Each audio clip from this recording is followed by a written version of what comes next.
क्या आपके होंठ भी कोने से फटते हैं? क्या ये समस्या बार बार हो रही है? तो आपको इस ओर ध्यान देने की जरूरत है। ये किसी गंभीर रोग की ओर भी इशारा कर सकता है। इसे एंगुलर सेलाइटिस कहते हैं। क्या होता है एंगुलर सेलाइटिस? एंगुलर सेलाइटिस त्वचा की एक नॉर्मल कंडीशन है जो आपके मुंह के कोनों को प्रभावित करती है और बाद में दर्दनाक फटे घावों की ओर ले जाती है। इसे होठों के किनारे की स्किन पर सूजन और जख्म जैसा हो जाता है। लोग अक्सर एंगुलर सेलाइटिस को कोल्ड सोर समझ लेते हैं, लेकिन ये कोल्ड सोर से अलग है। एंगुलर सेलाइटिस के क्या लक्षण हैं? ये कई कारणों से हो सकता है, जिनमें यीस्ट इन्फेक्शन सबसे आम है, जो कि लार के कारण होता है।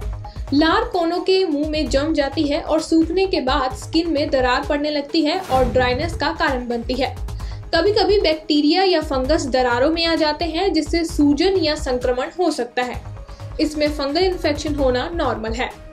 ये समस्या बढ़ती उम्र के लोगों और बहुत कम उम्र के बच्चों में बहुत आम है। बुजुर्ग लोगों में ऐसा इसलिए होता है क्योंकि वे डेंचर पहन सकते हैं या उनके मुंह के कोनों पर ढीली त्वचा हो जाती है, जो मुंह के कोनों में ड्राइनेस का कारण बनती है।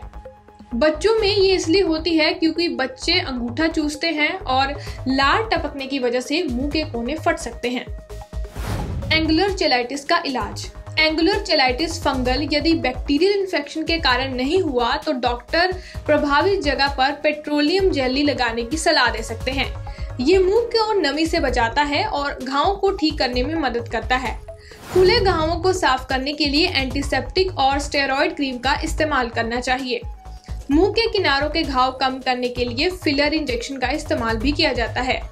अगर आप कुछ घरेलू उपाय एंगुलर सेलाइटिस के लिए अपनाना चाहते हैं तो आप मुंह के किनारों पर रोजाना पेट्रोलियम जेली लगा सकते हैं। नहीं तो ड्राई स्किन से बचने के लिए स्किन पर कोकोनट ऑयल लगाएं या फटे और सूखे होठों से बचने के लिए लिप बाम का इस्तेमाल भी करें। और भी ऐसी वीडियोस के लिए जुड़ रहे पंजाब केसरी के साथ। क्या आपके होंठ भी कोने से फटते हैं? क्या ये समस्या बार बार हो रही है? तो आपको इस ओर ध्यान देने की जरूरत है।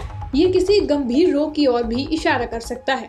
इसे एंगुलर सेलाइटिस कहते हैं। क्या होता है एंगुलर सेलाइटिस? एंगुलर सेलाइटिस त्वचा की एक नॉर्मल कंडीशन है जो आपके मुंह के कोनों को प्रभावित करती है और बाद में दर्दनाक फटे घावों की ओर ले जाती है।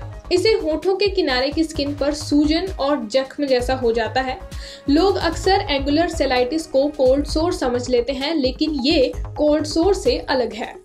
एंगुलर सेलाइटिस के क्या लक्षण हैं? ये कई कारणों से हो सकता है, जिनमें यीस्ट इन्फेक्शन सबसे आम है, जो कि लार के कारण होता है। लार कोनों के मुंह में जम जाती है और सूखने के बाद स्किन में दरार पड़ने लगती है और ड्राइनेस का कारण बनती है। कभी कभी बैक्टीरिया या फंगस दरारों में आ जाते हैं, जिससे सूजन या संक्रमण हो सकता है। इसमें फंगल इन्फेक्शन होना नॉर्मल है। ये समस्या बढ़ती उम्र के लोगों और बहुत कम उम्र के बच्चों में बहुत आम है। बुजुर्ग लोगों में ऐसा इसलिए होता है क्योंकि वे डेंचर पहन सकते हैं या उनके मुंह के कोनों पर ढीली त्वचा हो जाती है, जो मुंह के कोनों में ड्राइनेस का कारण बनती है। बच्चों में ये इसलिए होती है क्योंकि बच्चे अंगूठा चूसते हैं और लार टपकने की वजह से मुंह के कोने फट सकते हैं। एंगुलर चेलाइटिस का इलाज। एंगुलर चेलाइटिस फंगल यदि बैक्टीरियल इन्फेक्शन के कारण नहीं हुआ तो डॉक्टर प्रभावित जगह पर पेट्रोलियम जेली लगाने की सलाह दे सकते हैं। ये मुंह को नमी से बचाता है और घावों को ठीक करने में मदद करता है। खुले घावों को साफ करने के लिए एंटीसेप्टिक और स्टेरॉइड क्रीम का इस्तेमाल करना चाहिए। मुंह के किनारों के घाव कम करने के लिए फिलर इंजेक्शन का इस्तेमाल भी किया जाता है। अगर आप कुछ घरेलू उपाय एंगुलर सेलाइटिस के लिए अपनाना चाहते हैं तो आप मुंह के किनारों पर रोजाना पेट्रोलियम जेली लगा सकते हैं। नहीं तो ड्राई स्किन से बचने के लिए स्किन पर कोकोनट ऑयल लगाएं या फटे और सूखे होठों से बचने के लिए लिप बाम का इस्तेमाल भी करें। और भी ऐसी वीडियोस के लिए जुड़ रहे पंजाब केसरी के साथ।